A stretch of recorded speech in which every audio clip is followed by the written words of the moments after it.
नमस्कार विद्यार्थियों। आज के इस इवनिंग सेशन में हम लोग चर्चा करेंगे पैसिव वॉइस पर। पैसिव वॉइस, चूँकि कोई भी एग्जाम हो, छठी क्लास से लेकर 12वीं तक हम इंग्लिश का एग्जाम दे रहे हैं या फिर 12वीं के बाद कोई भी कंपटीशन का एग्जाम देते हैं, तो तमाम प्रकार के एग्जाम के अंदर जहां इंग्लिश का टॉपिक डाला जाता है वहाँ पैसिव वॉइस निश्चित रूप से आता ही आता है। तो शॉर्टली ब्रीफ में मैं आपको बता देता हूँ।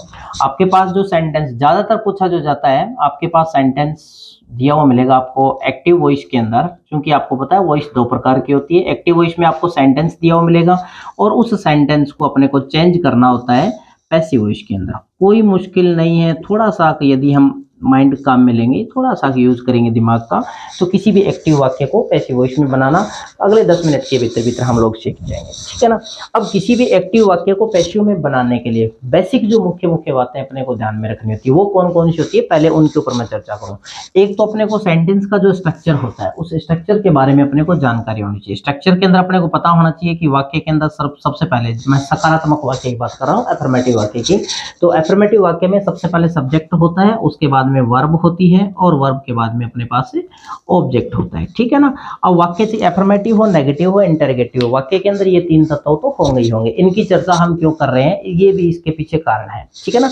तो ये अपने को जानकारी में होनी चाहिए, वाक्य में सब्जेक्ट कौन सा है, वर्ब कौन सी है और ऑब्जेक्ट कौन सा है। एक चीज तो ये। दूसरी बात ये, एक पर्सनल प्रोनाउन की एक टेबल होती है जिसको साधारणतः कक्षाओं में जब हम लोग पढ़ाते हैं या हमने पढ़ा है तो सीधा सा बोल देते हैं कि ये प्रोनाउन टेबल होती है, ये पर्सनल प्रोनाउन की टेबल होती है, ठीक है ना। तो इस प्रोनाउन टेबल से अपने को पता चलता है कि कौन कौन सी जो प्रोनाउन होती है वो सब्जेक्टिव केस में होती है और कौन कौन सी प्रोनाउन जो होती है वो ऑब्जेक्टिव केस में होती है। चूंकि पैसिव वॉइस के अंदर क्या होता है, सब्जेक्ट और ऑब्जेक्ट के स्थान परस्पर चेंज होते हैं। पैसिव वाक्य जब हम लोग बनाएंगे तो उसमें सब्जेक्ट और ऑब्जेक्ट के स्थान अपने को परस्पर चेंज करने पड़ेंगे। तो जब आप सब्जेक्ट को ऑब्जेक्ट बनाओगे तो सब्जेक्ट ऑब्जेक्टिव केस में जाएगा। फॉर एग्जांपल मान लीजिए आपके पास सब्जेक्ट के रूप में प्रोनाउन दे रखी थी, यदि नाउन दे रखी है तो उसमें कोई प्रॉब्लम नहीं, नाउन का नाउन ही आगे चला जाता है वापस, ठीक है ना। लेकिन मान लीजिए अगर आपके पास प्रोनाउन दे रखी है तो फिर सब्जेक्ट जैसे उदाहरण के तौर पर ही दिया हुआ है, तो इसको जब आप ऑब्जेक्ट बनाओगे तो ये ही किस में चेंज हो जाएगा, ऑब्जेक्टिव केस हिम में चेंज हो जाएगा। जब आप ऑब्जेक्टिव केस से या ऑब्जेक्ट से जब आप सब्जेक्ट बना रहे हो तो उसमें भी अपने को ध्यान में रखना। मान लीजिए कि ऑब्जेक्ट आपके पास दिया हुआ है मे, तो जब आप इसको सब्जेक्ट बनाओगे तो ये सब्जेक्टिव केस में आएगा और क्या बन जाएगा, आई बन जाएगा। ये प्रारंभ में अपने को ध्यान में रखना है, ठीक है। अब हम जैसे ही किसी एक्टिव वाक्य को पैसिव वाक्य में बदलने जा रहे हैं तो अपने को ध्यान में क्या रखना है, जो सेंटेंस दिया हुआ है उस सेंटेंस का आपको टेंस पहचान करनी होगी, ठीक है ना। टेंस के अनुसार ही हम लोग वाक्य को चेंज कर सकते हैं, ठीक है। तो सर्वप्रथम मैं शुरुआत कर रहा हूँ, ज्यादा कोई पृष्ठभूमि में तैयार नहीं कर रहा, सीधा ही सर्वप्रथम हम हेडिंग डाल देते हैं इंडेफिनिट टेंस की। इंडेफिनिट टेंस जिसको हम सिंपल टेंस भी बोलते हैं। यदि आपका दिया गया वाक्य इंडेफिनिट टेंस का हो तो बिल्कुल जीरो लेवल से मैं स्टार्ट कर रहा हूँ। कोई भी कैंडिडेट मतलब जिसने वो हो सकता है कि 10 साल पहले इंग्लिश को छोड़ दिया, अब नए तरीके से वो सीखने की कोशिश करा, सीख जाएगा, कोई दिक्कत नहीं आने वाली इसके अंदर। इंडेफिनिट टेंस या सिंपल टेंस, इंडेफिनिट टेंस के अंदर या सिंपल टेंस के अंदर जो एक्टिव से मैं पैसिव बनाना सिखा रहा हूँ वो केवल दो ही टेंस का यहाँ पर सिखा रहा हूँ, एक तो प्रेजेंट सिंपल और दूसरा पास्ट सिंपल। सबसे पहले आपको वाक्य की पहचान करनी है। यदि आपका वाक्य प्रेजेंट सिंपल का है, ठीक है, ये अपने को पहले ही डिसाइड करके छोड़ देना है। जैसे मैंने आपको बताया कि एक तो प्रेजेंट इंडेफिनिट, एक पास्ट इंडेफिनिट, इन दोनों की अपने को पहचान पता होनी चाहिए। प्रेजेंट सिंपल का यदि वाक्य है तो उसमें आपको वाक्य में दिया हुआ मिलेगा सब्जेक्ट प्लस मैन वर्ब की फर्स्ट फॉर्म, ठीक है। और यदि आपका वाक्य पास्ट सिंपल का है तो सब्जेक्ट के तुरंत बाद आपको दी हुई मिलेगी मैन वर्ब की सेकंड फॉर्म, ठीक है। और जब आप किसी एक्टिव वाक्य को पैसिव में बदलोगे तो उस समय आपको हेल्पिंग वर्ब की जरूरत पड़ती है। यदि आपका वाक्य प्रेजेंट इंडेफिनिट का है तो पैसिव वाक्य में हेल्पिंग वर्ब आपको इन तीन में से ही कोई एक लगानी होगी, इज, एम, आर, इन तीन में से कोई एक लगाओगे, ठीक है। और यदि वाक्य आपका पास्ट इंडेफिनिट टेंस का है तो फिर आपको इन दो में से कोई एक हेल्पिंग वर्ब का यूज करना है, ये हेल्पिंग वर्ब, ठीक है। अब किस प्रकार से एक्टिव वाक्य को पैसिव में बनाएंगे, यदि आपका वाक्य इंडेफिनिट टेंस का है या सिंपल टेंस का। इंडेफिनिट को सिंपल भी बोलते हैं, ठीक है ना, तो ये ध्यान में रखना है, इंडेफिनिट या सिंपल एक ही बात होती है। क्या करना है, 5 स्टेप काम में लेने अपने को। कौन कौन से वो 5 स्टेप है। पहला कार्य आप क्या करोगे, जो भी आपके पास वाक्य के अंदर ऑब्जेक्ट दिया हुआ है उस ऑब्जेक्ट को आप सब्जेक्ट बनाओगे। ऑब्जेक्ट का क्या करेंगे, सब्जेक्ट बना देंगे, ठीक है। दूसरा स्टेप अपने को अपनाना है, वाक्य के अंदर पैसिव वाक्य में आपको हेल्पिंग वर्ब लगानी होगी। तीसरा स्टेप जो अपने को काम में लेना है, वर्ब की थर्ड फॉर्म लगाओगे। चौथा स्टेप जो काम में लेना है, यहाँ पर आपको बाई लगाना है। और पांचवा स्टेप जो काम में लेना है उसमें अपने क्या करेंगे, सब्जेक्ट को ऑब्जेक्ट बना देंगे, सब्जेक्ट को ऑब्जेक्ट बनाएंगे।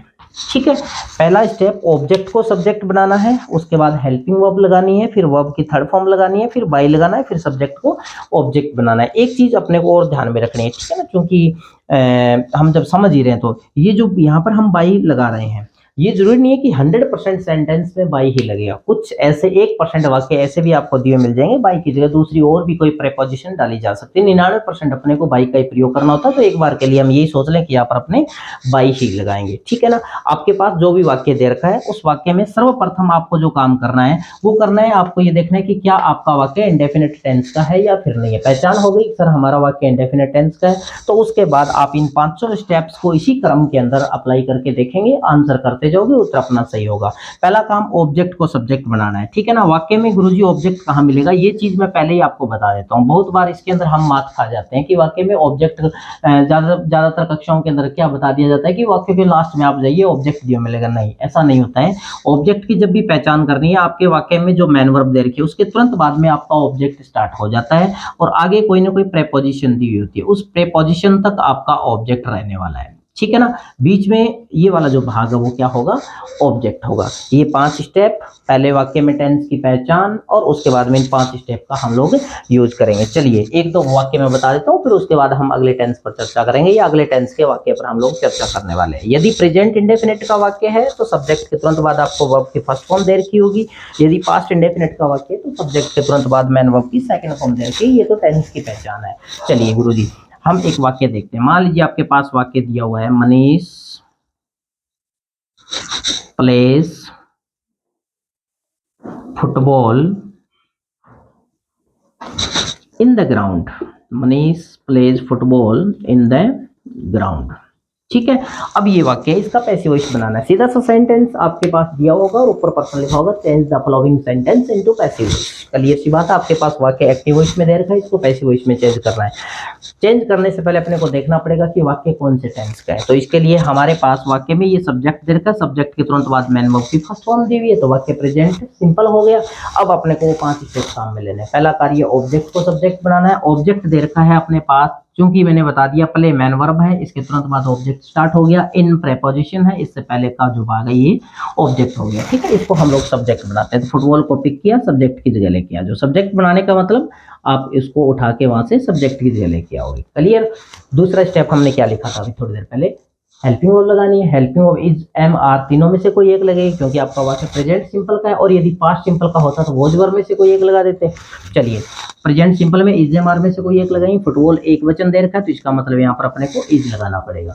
फिर आपको मैन वर्ब की थर्ड फॉर्म लगानी है, प्ले की थर्ड फॉर्म हो जाएगी प्लेड। क्लियर है। इसके बाद आपको बाई का प्रयोग करना है, ये बाई लगा दिया। पहला नियम आपने यहाँ पर काम में लिया है, दूसरा ये काम में ले लिया है, तीसरा ये काम में ले लिया है, चौथा ये काम में ले लिया, और पांचवा लास्ट नियम क्या कर रहा है, सब्जेक्ट को ऑब्जेक्ट बनाना है। सब्जेक्ट दिया हुआ है मनीष, इसको पिक करो और ऑब्जेक्ट की जगह लेके चले जाइए। ये हो गया मनीष। अब जो आपके पास वाक्य शेष बच जाता है, जिसको फ्रेज बोलते हैं, वाक्यांश, उस फ्रेज को आप लास्ट में लिख दीजिए। जो बचा हुआ है उसको हम लोग लास्ट में लिख देंगे। इन द ग्राउंड बचा हुआ था, इसको हमने लास्ट में लिख दिया। ठीक है, इसी वाक्य के माध्यम से मैं आपको एक चीज बता देता हूँ। ये 5वां स्टेप यहाँ पर हमने काम में लिया। क्लियर है, ये 5 स्टेप इसी क्रम के अंदर अपने को काम में लेना है, उत्तर किसी भी तरह से गलत नहीं हो सकता। मान लीजिए यहाँ मनीष की जगह आपके पास कोई प्रोनाउन दी होती है, उदाहरण के तौर पर यहाँ पर ही दिया हुआ होता, तो जब आप इस ही को ऑब्जेक्ट की जगह लेके जाते हैं, यहाँ तो मनीष नाउन था तो नाउन का नाउन चला गया। यदि ये ही यहाँ दिया होता तो फिर आप इस प्रोनाउन का जो सब्जेक्टिव केस है, इस सब्जेक्टिव केस को ऑब्जेक्टिव केस में लेके जाते हैं। तो मनीष माफ कीजिए ही दे रखा है तो ही का यहाँ पर क्या हो जाएगा, फिर हिम हो जाएगा। इसी तरह से मान लीजिए कि यहाँ पर आपके पास सब्जेक्ट के रूप में सी दिया हुआ होता तो फिर यहाँ पर क्या हो जाता, हर हो जाता। मेरे ख्याल से ये बात समझ में आ गई होगी। ठीक है, एक सेंटेंस चलो और देख लेते हैं। सेंटेंस को करने से पहले आपको टेंस की पहचान करनी पड़ेगी। यदि टेंस की पहचान हो गई और 500 स्टेप अपने अच्छी तरह से याद है तो मेरे ख्याल से उत्तर गलत नहीं होगा, ठीक है ना।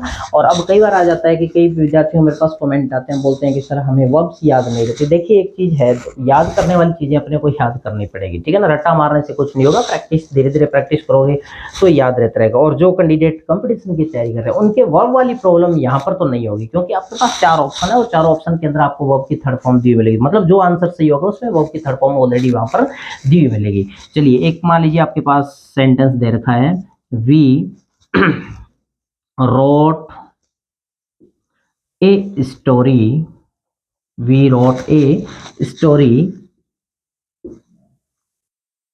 इन the school, in the school, ठीक है ना। अब इस वाक्य को पैसिव वॉइस में हम लोगों को बदलना है। देखिए सबसे पहले अपने को टेंस की पहचान करनी है। टेंस आपको पता चल गया कि इंडेफिनिट है, ठीक है। अब कौन सा इंडेफिनिट है, सब्जेक्ट के तुरंत बाद मेन वर्ब की सेकंड फॉर्म दे रखी है तो पास्ट इंडेफिनिट है, ठीक है। चलिए अब ऑब्जेक्ट को सब्जेक्ट बनाना है, पहला नियम यही काम में लेना है। तो पहला नियम कह रहा है ऑब्जेक्ट को सब्जेक्ट बनाइए। आपके पास ऑब्जेक्ट दिया हुआ है ए स्टोरी, इसको हमने सब्जेक्ट बना दिया।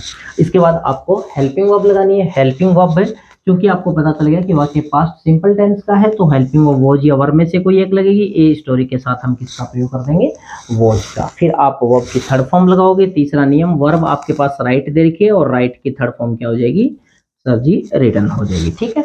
चौथा स्टेप अपने को क्या करना है, बाई लगाना है, ये हमने बाई लगा दिया। पांचवा स्टेप आप सब्जेक्ट को ऑब्जेक्ट बनाओगे। सब्जेक्ट आपके पास वी दे रखा है, ऑब्जेक्ट बनाओगे तो क्या हो जाएगा, अस हो जाएगा, ठीक है। ये आपका पहला स्टेप यहाँ पर हमने काम में ले लिया। ये अपना दूसरा स्टेप काम में हो गया, ये तीसरा स्टेप काम में हो गया, ये चौथा स्टेप काम में हो गया, ये पांचवा स्टेप काम में हो गया।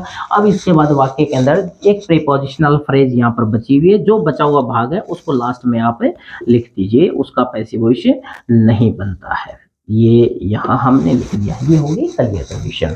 कुल मिला के 5 स्टेप आपके कंटिन्यू कर्म वाइज ध्यान में होने चाहिए, ठीक है ना। एक बार फिर से रिपीट कर देता हूँ, ऑब्जेक्ट को सब्जेक्ट बनाना है, हेल्पिंग वर्ब लगानी है, वर्ब की थर्ड फॉर्म लगानी है, उसके बाद बाई लगाना है और फिर सब्जेक्ट को ऑब्जेक्ट बनाना है, ठीक है ना। ये 500 स्टेप आपको काम में लेने हैं। यदि आपका वाक्य इंडेफिनिट टेंस का हो, सर जी इंडेफिनिट टेंस की पहचान कैसे करेंगे, तो पहचान का सीधा सा तरीका है, वाक्य में सब्जेक्ट के तुरंत बाद वर्ब की फर्स्ट फॉर्म या सेकंड फॉर्म जी मिलेगी। और यदि हेल्पिंग वर्ब, ये तो हम जितने भी हमने वाक्य लिखे हैं वो सारे एफर्मेटिव वाक्य लिखे हैं, ठीक है ना। यदि आपका वाक्य नेगेटिव दिया हुआ हो तो नेगेटिव के अंदर अगर वो वाक्य इंडेफिनिट टेंस का है तो हेल्पिंग वर्ब के रूप में क्या दिया मिलेगा, डू या डज, और उसके बाद में होता है नॉट। ये तो होता है प्रेजेंट इंडेफिनिट, और पास्ट इंडेफिनिट में आपको दिया मिलेगा डिड प्लस नॉट, ठीक है ना।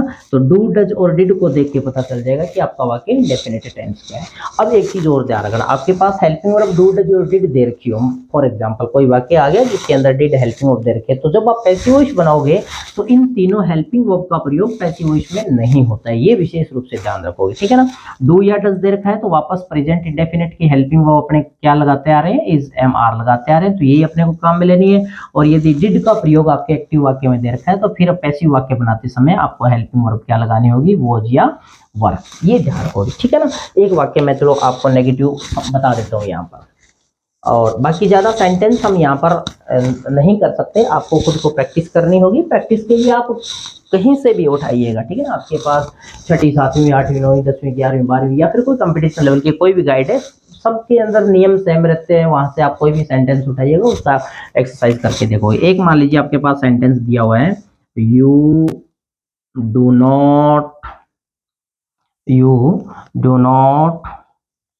Wash my car, you do not wash my car, ठीक है ना। अब देखिए वाक्य की पहचान हो गई, इंडेफिनिट टेंस का है।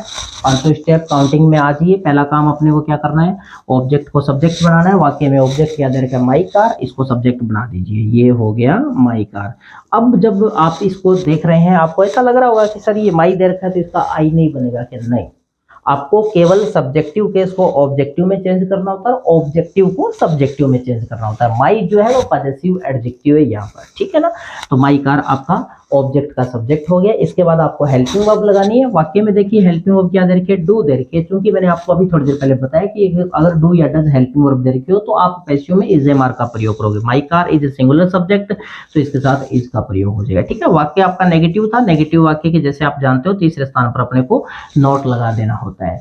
इसके बाद वर्ब की थर्ड फॉर्म लगानी है। वर्ब आपके पास वॉश दे रखी है, वॉश की थर्ड फॉर्म लगाओगे तो क्या हो जाएगा, वॉश्ड हो जाएगा। अगला नियम कहता है कि बाई लगाना है और लास्ट नियम कहता है सब्जेक्ट को ऑब्जेक्ट बनाना है। सब्जेक्ट आपके पास क्या दिया हुआ है, यू दिया हुआ है। ये हो गया आपका आंसर। देखिए आपने पहला स्टेप माई कार ये काम में लिया है, दूसरा स्टेप आपने हेल्पिंग वर्ब काम में लिया है, तीसरा स्टेप आपको वर्ब की थर्ड फॉर्म काम में लेनी है, चौथा स्टेप आपको बाई लगाना है और पांचवा स्टेप सब्जेक्ट को ऑब्जेक्ट बनाना है। और ये जो नोट है आपके वाक्य की जो नेचर थी वो नेगेटिव वाक्य था, और नेगेटिव था तो अपने को पैसिव वॉइस में नेगेटिव में बनाना ही पड़ेगा, जिसके लिए हमने तीसरे स्थान पर नोट लगा दिया है। क्लियर हुई ये कंडीशन। अब एक चीज मैं बता देता हूँ, कुछ सब्जेक्ट अनइम्पोर्टेंट होते हैं। जैसे थोड़ी देर पहले हमने लिखा था वी वाला सेंटेंस लिखा था जिसमें सब्जेक्ट वी के रूप में हमने काम में लिया। तो कुछ अनइम्पोर्टेंट सब्जेक्ट होते हैं तो उनका वापस पैसिव वॉइस में यूज नहीं होता है। ठीक है, तो उस पर भी हम एक अलग सेशन के अंदर चर्चा करेंगे। ठीक है ना। और अगले सेशन के अंदर हम आज अभी जैसे हमने इंडेफिनिट टेंस पढ़ा है, अगले सेशन में आपको ध्यान ये रखना है कि ये जो 5 स्टेप अभी हमने पढ़े हैं वो पांचों के पांचों स्टेप आगे कंटिन्यूअस टेंस में, परफेक्ट टेंस में, मॉडल वाले वाक्य में, गोइंग टू वाले वाक्य में, टू इन्फिनेटिव वाले वाक्य में, यही आपको जो स्टेप्स है वो काम में लेने हैं। इनके अंदर कोई भी बदलाव नहीं होगा। इसलिए इस वीडियो के अंदर या इस सेशन के अंदर जो हमने सीखने की कोशिश की ये 500 स्टेप अपने क्लियर ध्यान में होने चाहिए। ठीक है ना। बाकी हम चर्चा करेंगे अगले सेशन के अंदर। नमस्कार।